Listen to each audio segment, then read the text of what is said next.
Welcome to the Kottke Ride Home for Monday, December 20th, 2021. I'm Jackson Bird. Today, how an athlete's blood could boost cognitive function, potentially in non-athletic people.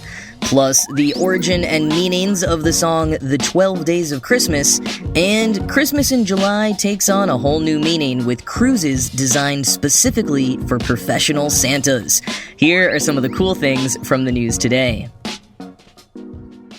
So last Monday, I talked about research that has shown that just 10 minutes of moderate intensity running is enough to boost cognitive performance and mood. But not everyone can run, so what should they do? According to a new study published last week in the journal Nature, they should inject themselves with the blood of athletes. Okay, not really. Please do not go out there and inject yourself with someone else's blood, but that is what researchers did to mice in the study. The study, published last Wednesday in the journal Nature, found that sedentary mice injected with blood from mice who had been assigned exercise regimes performed better on memory and learning tests. They also had reduced inflammation in their brains of the type that is involved in Alzheimer's and other neurological disorders. The study builds on a wealth of research showing that proteins outside of the brain produced when exercising can travel to the brain and improve cognitive function and brain health.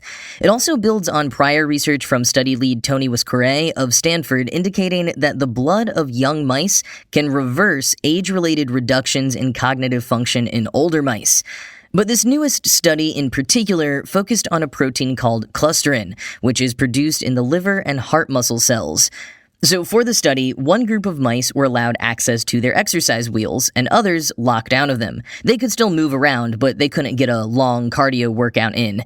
Which, by the way, this blew my mind. Apparently mice that run on their wheels all night long, as many like to do, can clock 4 to 6 miles each night.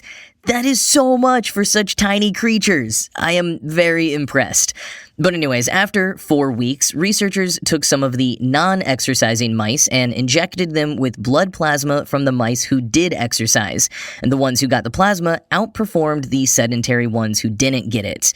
Plus, quoting the New York Times, the team also found that the brains of mice with runner blood produced more of several types of brain cells, including those that generate new neurons in the hippocampus, a region involved in memory and spatial learning.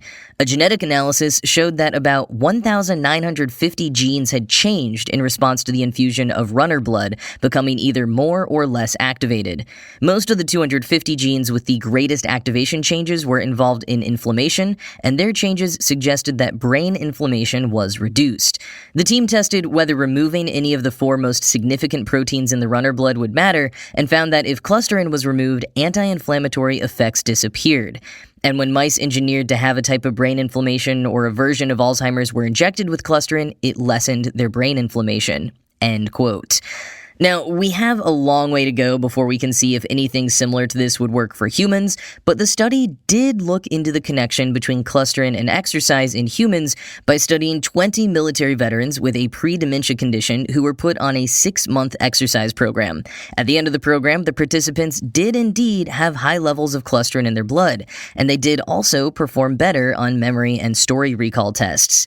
But as Dr. Madhav Tempisetti, a neurologist and senior investigator at the National Institute on Aging who was not involved in the study, said, quote, "It's far too premature to conclude that higher or lower levels of clusterin might be either beneficial or not. I don't think we're at the stage yet where people can trade in their treadmills or cancel their gym memberships for a clusterin pill or clusterin injection." End quote. And just to be clear, though it's super early days, we're probably not talking about some kind of medication that replaces exercise for people who can get it. And it's not like it would give you any of the more physical or potentially emotional benefits of exercise. This would be more for someone for whom has, say, a neurological condition that the increase in clusterin could help with, but also has a physical disability or other limitation that prevents them from getting the extended cardio workout required to get the clusterin boost. And another thing they'll need to investigate further if some sort of clusterin or other protein injection does actually work is timing. Sometimes inflammation is actually helpful and protective in the earlier stages of disease, even if it's harmful later. So just knocking out inflammation-causing proteins altogether too early might not be good. And clusterin might not be the best protein. Irisin from the muscles and GPLD1, an enzyme made in the liver, both increase with exercise and led to mice performing better on learning and memory tests in other studies.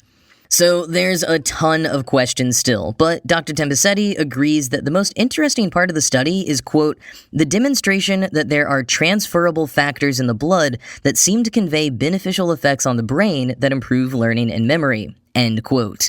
And it is very cool.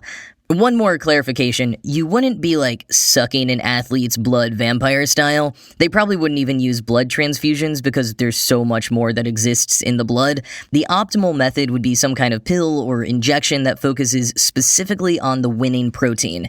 In the case of clusterin, it binds to cells that line the blood vessels and which become inflamed when a person has Alzheimer's. So Dr. Wisqueret told the New York Times that a potential drug would bind to those cells to mimic the anti-inflammatory effects of naturally produced clusterin.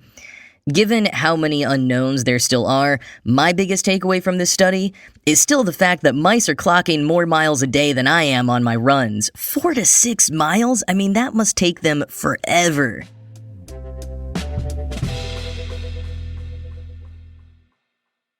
So I clarified on the December 1st episode that the 12 days of Christmas refers to the days following Christmas, not the ones counting down to it. But I had a lot of people thinking that I was going to share the origins and meaning of the song, The 12 Days of Christmas, so here we go. First, if you are not familiar with the song, I like how Vox described it, quote, a Christmas carol in which the singer brags about all the cool gifts they received from their true love during the 12 days of Christmas. Each verse builds upon the previous one, serving as a really effective way to annoy family members on road trips, end quote. Even more annoying is that people rarely remember any of the lyrics after the 5th verse, the 5 golden rings. Because of its simple format, it's also one of the most parodied Christmas carols of all time. One of my favorites used to be a pop-punk version that Jared Alonge posted to Tumblr almost 10 years ago. It only really holds up if you were into the kind of emo pop-punk scene back in the day, but I'll put a link in the show notes just in case. But of course, the ultimate version is the John Denver and the Muppets one. Can't be beat. In any case, let's really dive in here with some myth-busting first. Ye old email chain lore tells us that the song is a kind of secret code used to teach catechism to Catholic children during the 16 and 1700s when the Catholic Church had to be fairly underground in England due to Anglican oppression. In that theory, the 2 turtle doves are the Old and New Testaments, the 6 geese a-laying are the 6 days of creation, the 10 lords a-leaping are the 10 commandments, and so on and so forth, with the partridge and the pear tree being Jesus. The late William Studwell, professor emeritus at Northern Illinois University and historian of Christmas carols, addressed this in an interview with Religion News Service back in 2008, saying, quote, this was not originally a Catholic song, no matter what you hear on the internet. Neutral reference books say this is nonsense. If there was such a catechism device, a secret code, it was derived from the original secular song. It's a derivative, not the source, end quote. And Snopes adds, quote, the claim appears to date only to the 1990s, marking it as a likely invention of modern-day speculation rather than historical fact. The key flaw in this theory is that the differences between the Anglican and Catholic churches were largely differences in emphasis and form, which were extrinsic to Scripture. Although Catholics and Anglicans used different English translations of the Bible, all of the religious tenets supposedly preserved by the song The 12 Days of Christmas, with the possible exception of the number of sacraments, were shared by Catholics and Anglicans alike. And further, there are no obvious relationships between the concepts to be memorized and the symbols used to represent them in the song. In what way do 8 maids a-milking remind one of the 8 Beatitudes? How are the 9 ladies dancing supposed to bring the 9 fruits of the Holy Spirit to mind? Without any obvious relationships between the symbols and the concepts they symbolize, this song is no more useful as a memory aid than simply memorizing the numbers 1 through 12 would be. End quote. Now, I will add that there is now an earlier citation for the catechism claim, but it only dates to 1979, and the citations are a bit circular, so it's still probably a bit of invented folklore. So then where did the song come from? Quoting again from Vox, the history of the carol is somewhat murky. The earliest known version first appeared in a 1780 children's book called Mirth Without Mischief. Some historians think the song could be French in origin, but most agree it was designed as a memory and forfeits game in which singers tested their recall of the lyrics and had to award their opponents a forfeit, a kiss or a favor of some kind, if they made a mistake. End quote. Other sources point to Newcastle in northern England as the possible birthplace of the song, due to a large number of 19th century citations originating from there, including one that claimed the carol was found on broadsides in the area dating back as early as 1714, which would put it before that 1780s children's book, but this hasn't quite been verified. And while these don't seem to have evolved into the 12 Days of Christmas, there are similar songs in other parts of the world. In Scotland's The Yule Days, there are lines about 3 maids a-merry dancing and 3 swans a-merry swimming, and focuses on the 13 Yule Days, but it's not cumulative like the 12 Days of Christmas. Sweden and the Faroe Islands have cumulative songs listing out gifts that count up in order, featuring things like geese, sheep, grain, and barrels. And Vox also notes that many variations on the English, or perhaps French, 12 Days of Christmas have existed over the years. At one point, the gift giver was the singer's mom, not their true love, and some versions have bears a-baiting and ships a-sailing. In northern England, sometimes there were only 10 gifts, and other variations also suggest that perhaps every gift is meant to be a bird, just creatively described in some cases. The version we're most familiar with today came from Frederick Austin, a composer who set the melody and lyrics in 1909, and most notably added the long, drawn-out gold rings bit. So he is the one that you can either blame or thank for that.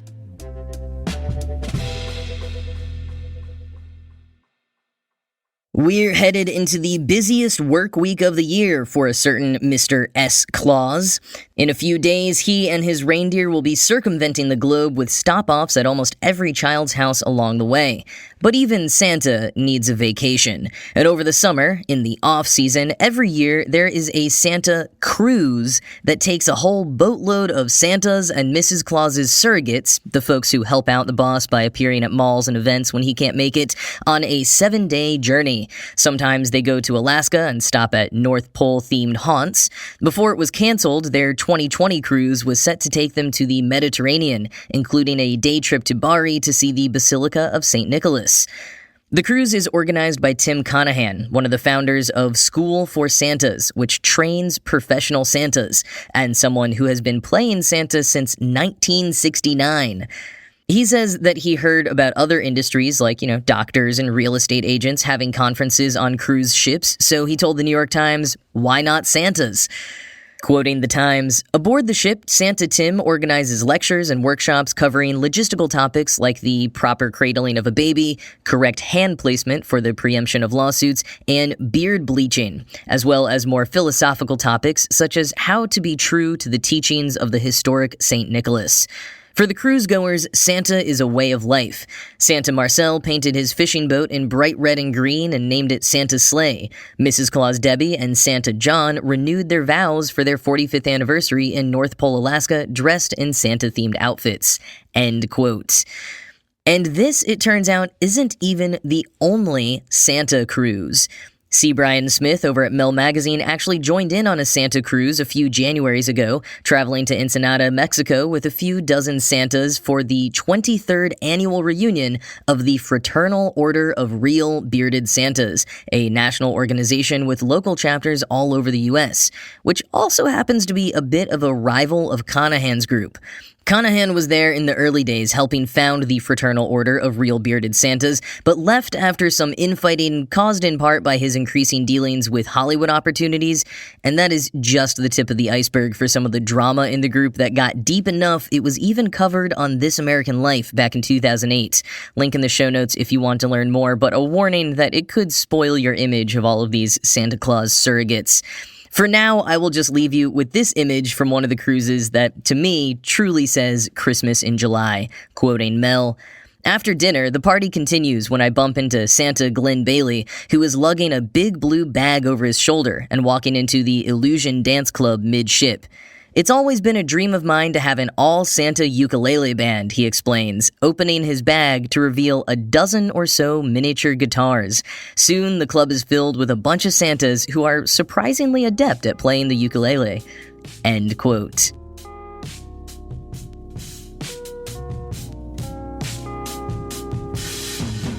Alright, that is it from me for today. As always, this show was produced by Ride Home Media and Kottke.org. I am Jackson Bird, and I will talk to you again tomorrow.